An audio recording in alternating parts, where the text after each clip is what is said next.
My wife's high school sweetheart returned to town as a millionaire. She immediately told me, "I think we married too young." I agreeably signed the divorce papers. 6 months later, the ex was arrested for fraud, and she was calling me begging for help. Original post: I, 35 male, have been married for 8 years. Thought we had a solid thing going. We met in college, got married at 27, bought a modest house in the suburbs, both had decent jobs. Nothing fancy, but comfortable. We were planning to start trying for kids next year.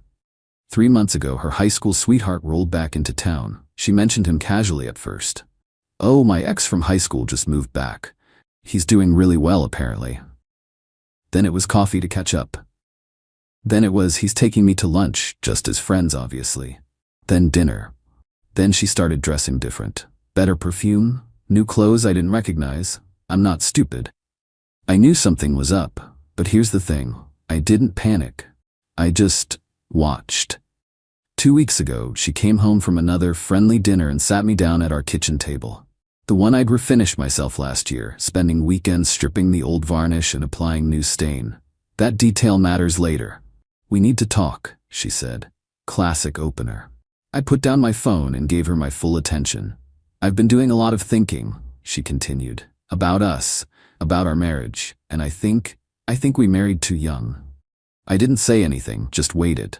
We were 27. We hadn't experienced enough of life. We didn't know who we really were yet. And now I'm 35 and I'm realizing there's so much I missed out on. "Okay," I said. She blinked. "Okay?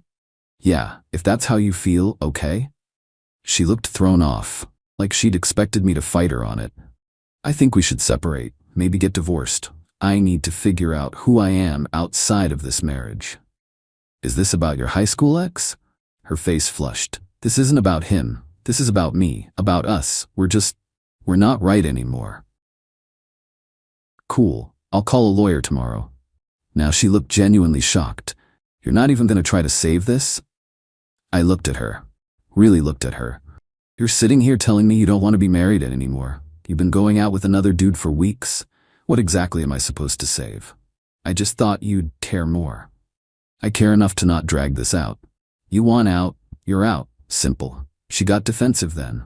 "You're being incredibly cold about this. You want me to cry and beg? That's not happening. You made your choice. I'm respecting it." That conversation was on a Wednesday. By Friday, I'd contacted 3 divorce attorneys and picked one. My buddy who's been through this recommended a guy who's practical and doesn't drag things out unnecessarily. Filed no fault, agreed to split everything 50-50 to keep it moving fast. She moved out 2 weeks later, stayed with her parents while she figured things out, yeah right? I saw her Instagram story at some fancy restaurant that weekend. Her ex's watch was visible in the shot of them holding champagne glasses.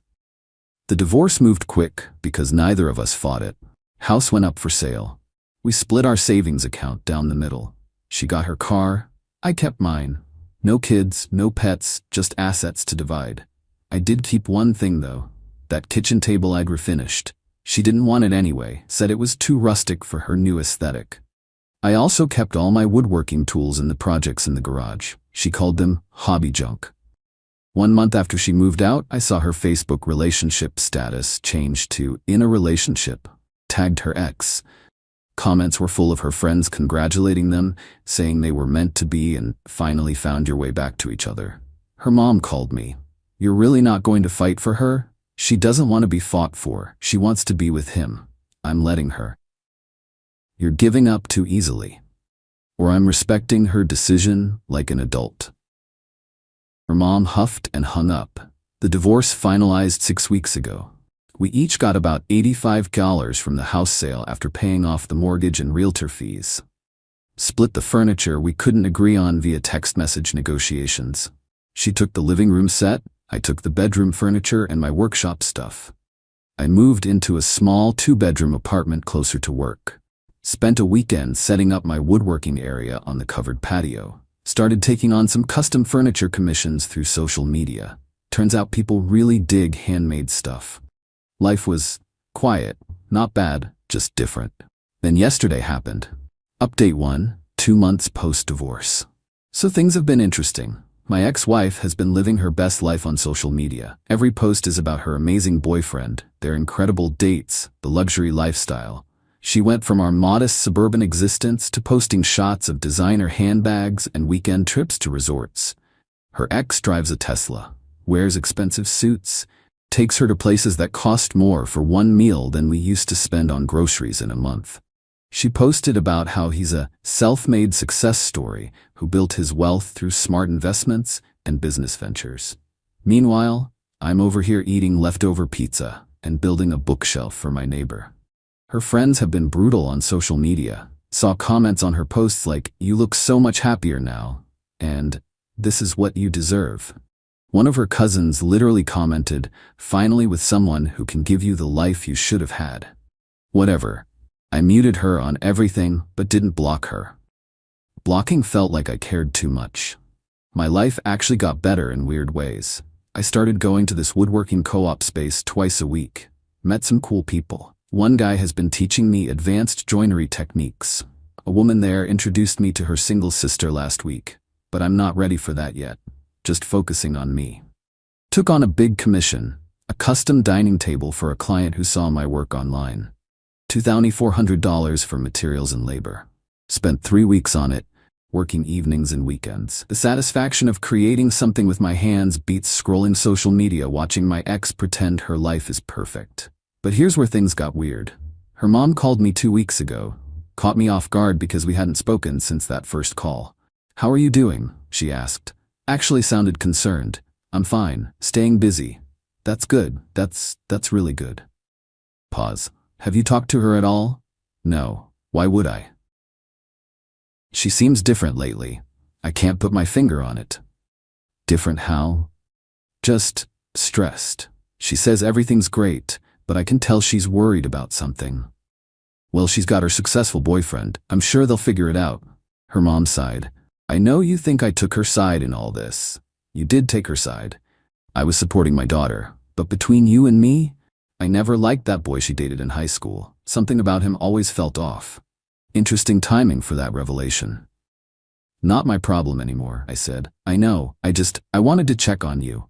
You were a good husband. I hope you know that." The call ended and I went back to sanding a chair leg. Didn't think much about it. Until 3 days ago. I was at the hardware store buying wood stain when I ran into one of her ex's former business partners. I know this because he saw me, did a double take, and walked over. "You're her ex-husband, right?" he asked. "Yeah?" "Dude, you dodged a bullet." Turns out her boyfriend's business ventures were sketchy as hell. This guy had partnered with him on a real estate investment thing that went sideways. Said he barely got his initial investment back, and the whole operation seemed borderline illegal.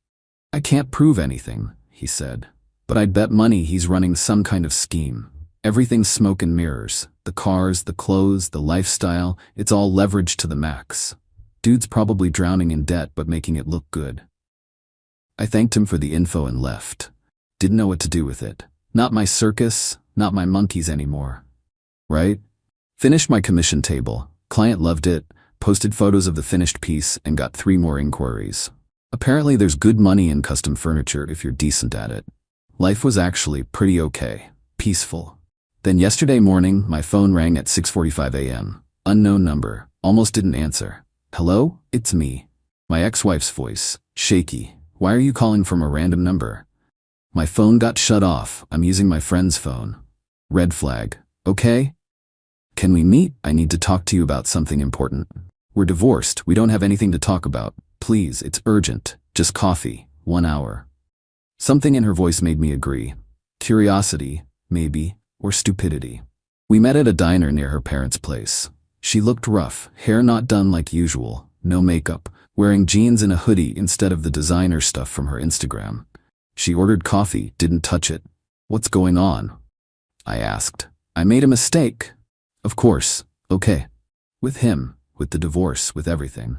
I sipped my coffee, waited. He's not who I thought he was. The business stuff, the money, it's not real. Most of it's borrowed or, I don't know, it's complicated. "So why tell me?" "Because I need help." And there it was.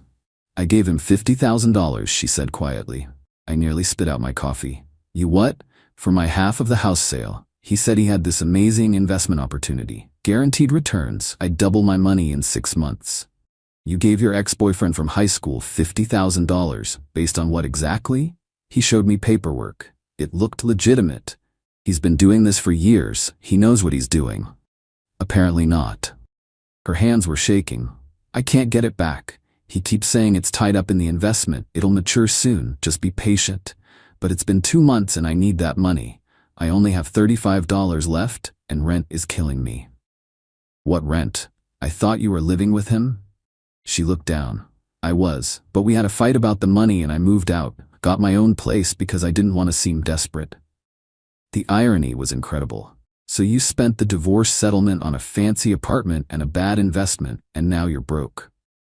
I'm not broke. I just need some of that money back to cover expenses until my next paycheck. Still not explaining why you called me. I thought maybe you could talk to him. Guy to guy, explain that I really need the money back. I actually laughed. Couldn't help it. You want me to help you get back the money you invested with your boyfriend who you left me for? He's not my boyfriend anymore. We broke up. Still not my problem. You were always good at talking to people. Reasonable. He might listen to you. No, please. I don't know what else to do. Here's a thought. Get a lawyer. If he took your money under false pretenses, that's fraud. I can't afford a lawyer right now. Then I guess you learned an expensive lesson about giving large sums of money to high school sweethearts who flash expensive watches. She started crying. Real tears, not manipulation tears. I could tell the difference. I know I screwed up. I know I hurt you. But I'm asking for help. And I'm saying no. I'm not getting involved in whatever mess you created with him. I stood up, put a 20 on the table for both our coffees. Lose this number, I said. We're done. Left her sitting there. Update 2. 3 weeks later, things escalated in ways I didn't see coming. After the diner meeting, she called me 6 more times from different numbers. I picked up the first 2, told her to stop calling, then started ignoring them. Finally sent one text. Contact me again, and I'm filing harassment charges. That bought me a week of silence. Then her mom called. Again. She's in trouble. Her mom said without preamble, real trouble, not my circus. She lost $50,000 to that scumbag. Did she tell you that? Yep. Also told me it's not my problem. She's your wife, ex-wife, very, very ex. She made a mistake. People make mistakes. Sure, and people face consequences. She chose to leave our marriage for this guy. She chose to invest her money with him. She chose all of it. I'm choosing to not get involved. You're being cruel. I'm being boundaried. There's a difference. Her mom tried the guilt trip angle for 10 more minutes before I ended the call. 2 days later, I got a Facebook message from my ex's best friend. We'd been friendly during the marriage, but I hadn't heard from her since the divorce.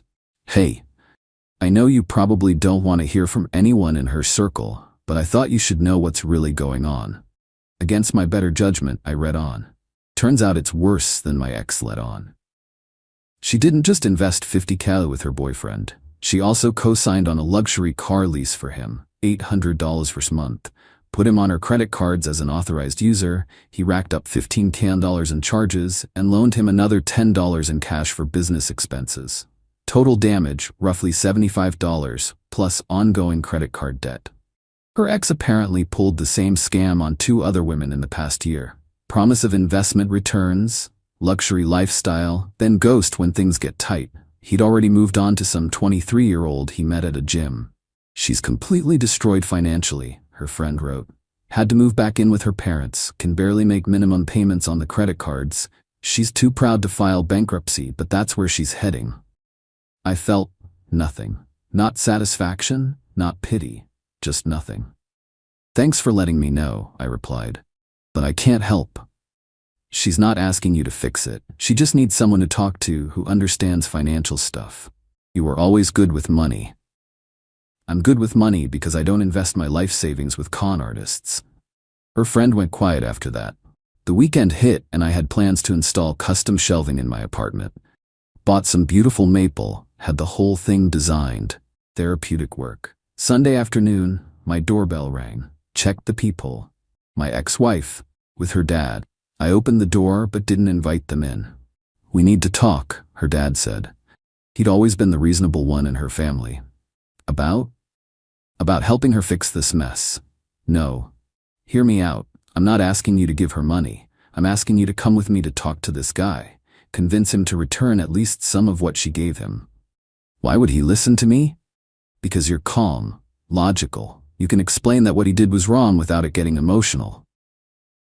I almost closed the door, almost. What's in it for me, I asked.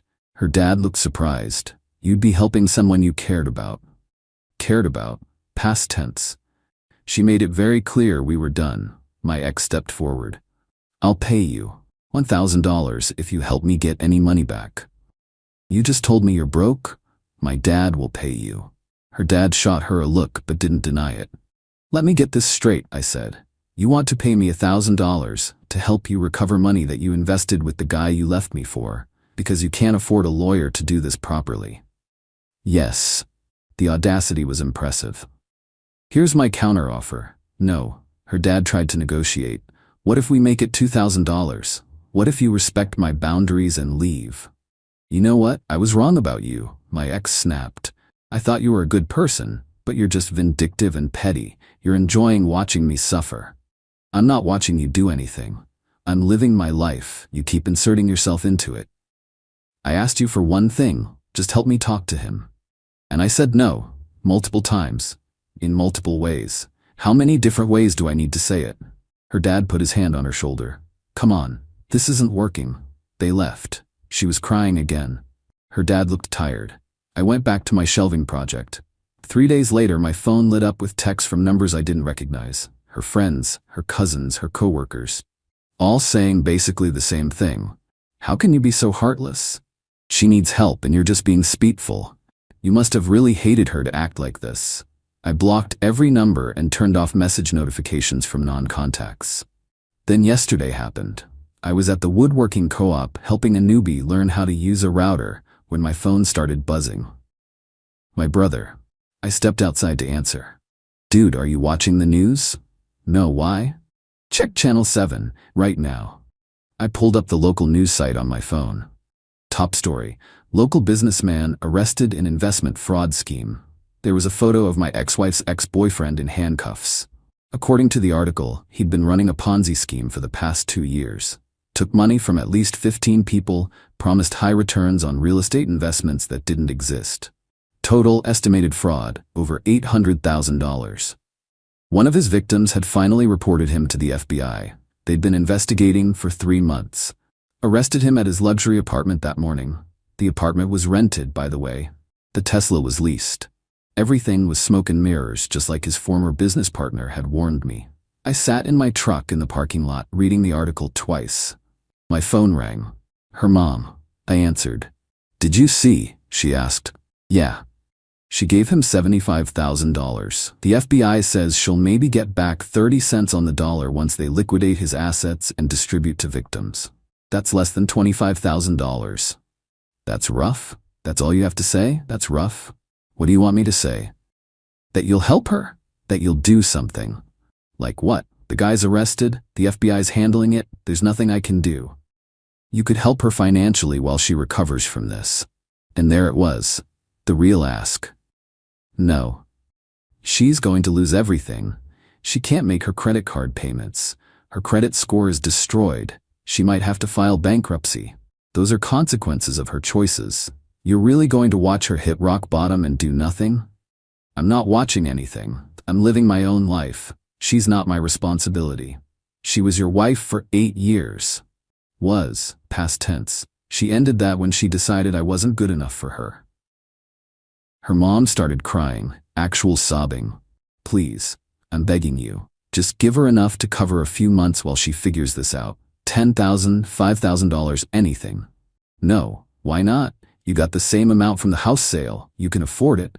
Because the second I give her money, I become her backup plan, her safety net, the guy she can run to when she screws up. That's not happening. So you're just gonna be cruel? I'm gonna be smart. Good night. I hung up and blocked her number too. Final update, 1 week later. This past week has been absolutely wild. The news coverage of her ex's arrest dominated local media. Every day brought new details, more victims coming forward.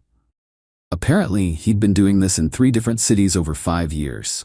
Total fraud estimate is now over $2 million. My ex-wife's name appeared in one article as one of the victims. They didn't use her full name, just initials, but enough people in our social circle know. Her Facebook went private. Her Instagram went dark. Her best friend messaged me again. She's having a breakdown, can't eat, can't sleep, just cries all day. Her parents are worried she might hurt herself. I forwarded the message to her mom with a note, "If she's in crisis, please get her professional help. I cannot be that help." Her mom didn't respond. 2 days ago, my brother called. "You're trending on some local Facebook groups."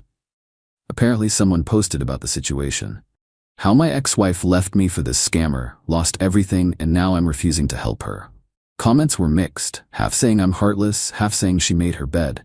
I didn't engage, didn't comment, just let people talk. Then yesterday I got an email from my ex-wife. Subject line, "Please read this."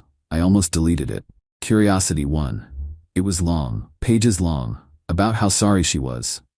How she'd made the biggest mistake of her life leaving me. How she didn't recognize what she had until it was gone. How she'd give anything to go back and make different choices. Then came the real point. She needed $8,000 to avoid bankruptcy. Would I consider it a loan? She'd pay me back $500 a month. She had it all planned out. I sat with that email for an hour. Thought about our 8 years together. The good times, the quiet evenings, the plans we'd made. Then I thought about her telling me we'd married too young. Her face in those Instagram photos with him. Her mom telling me I should fight harder. Her assuming I'd just be waiting if things didn't work out. I replied with one line, "I wish you the best, but I can't help you. Please don't contact me again." Deleted her email address from my contacts. Created a filter to automatically archive anything from her. Her dad showed up at my apartment that evening. I watched through the peephole as he knocked for 5 minutes, then left a note under my door. The note said, "I know you're angry. You have every right to be. But she's drowning. Whatever happened between you two, she doesn't deserve this. If you have any compassion left, please reconsider. Call me." I threw the note away. This morning, I woke up to 17 missed calls from various numbers. All people connected to her, trying one last coordinated push to get me to cave. I didn't listen to any voicemails, just blocked the numbers. Here's the thing everyone seems to miss. I'm not refusing to help because I'm bitter or want revenge. I'm refusing because helping her would be the worst thing I could do. She needs to face this. All of it. The financial devastation, the embarrassment, the consequences of trusting a con artist over her stable marriage. If I swoop in with money, she learns nothing. She just learns that she can blow up her life and someone will always clean up the mess. My therapist, I started seeing someone after the divorce, says I'm setting healthy boundaries, that I'm not responsible for fixing problems I didn't create.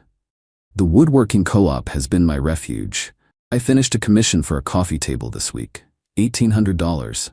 Client wants me to build matching end tables next month. I'm booked out 6 weeks now. Started going to a board game night at a local cafe. Met some cool people who know nothing about my divorce drama. It's refreshing. Saw my ex's Instagram briefly before she went dark. Her last post was a quote about learning who your real friends are in hard times and discovering people's true colors. The irony was completely lost on her. Her mom left one final voicemail yesterday. "I hope you can live with yourself. I hope you're happy watching her suffer. I hope karma finds you." Honestly, I sleep fine. I'm not happy she's suffering, but I'm not responsible for it either. She chose to leave our marriage, chose to ignore red flags about her ex, chose to invest money she couldn't afford to lose, chose to get financially entangled with someone she barely knew. Those were her choices. The consequences are hers too. I'm just a guy who builds furniture now. Got a client meeting tomorrow about a custom desk. Another one asking about kitchen cabinets. Turns out there's decent money in this if you're good at it. Might start teaching beginner woodworking classes at the co-op. The owner's been asking me to consider it. Life's not perfect. Some days I miss being married, miss having someone to share dinner with, but I don't miss walking on eggshells. Don't miss wondering if I'm enough. Don't miss being someone's second choice. The house we shared sold to a young couple with a baby. They sent me a photo of the kitchen table I'd refinished, now in their dining room with a high chair pulled up to it. Said they loved that it came with the house. I didn't tell them I built it. Just said I was glad it found a good home. As for my ex-wife, I genuinely hope she figures things out. Hope she gets the help she needs. Hope she learns from this. But I won't be part of that journey. I've got furniture to build and a life to live. That's enough for me.